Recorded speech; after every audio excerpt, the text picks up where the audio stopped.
सुरता माँ दिन रात खोए रही थो, नैना ले नैना बात कही थे। मोर दिल के हर एक धड़कन तोर नावला चुपके गुनगुना थे। बरसत पानी भींजत रतिया, तोर बिना सब सूना लागे।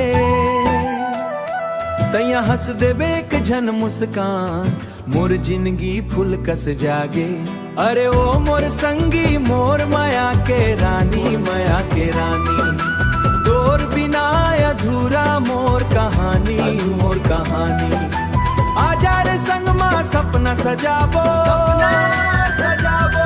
तोर हाथ धर के दुनिया घुमाबो। बिर्रा के छैहा माया के गवाही, तोर संग जीना मोर चाही।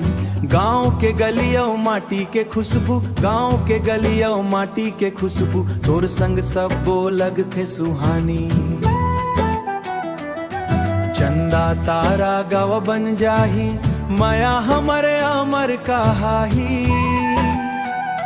तोर बरगावत होवेगी, सुन ले संगी मोर पीरी।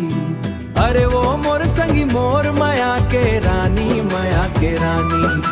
तोर बिना अधूरा मोर कहानी, मोर कहानी। आजा रे संग माँ सपना सजाबो, सपना सजाबो। तोर हाथ धर के दुनिया घुमाबो।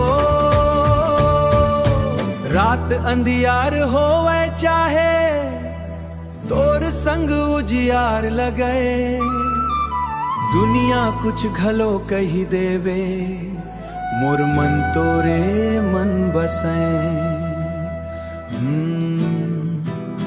अरे ओ मोर संगी, मोर माया के रानी, माया के रानी। तोर बिना अधूरा मोर कहानी, मोर कहानी। आजा रे संग माँ सपना सजाबो, सपना सजाबो। जन्म जन्म तक संग निभाबो, जन्म जन्म